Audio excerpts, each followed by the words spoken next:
Hello dear friend, today I draw a bird using number 9 and letter D. Let's go start. At first draw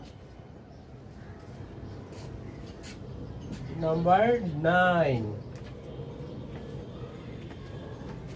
Then draw a small D.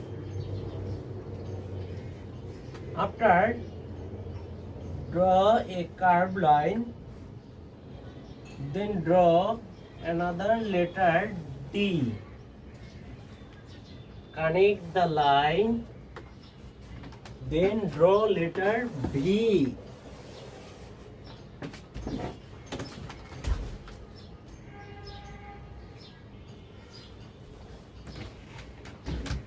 Draw some feather.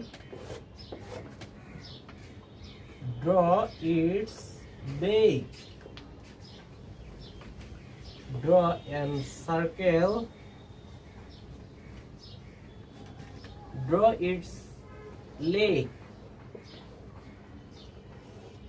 Draw its leg. Draw a straight line. Draw branch. Our cute bird is ready. Thanks for watching this video. Please like, comment, share this video.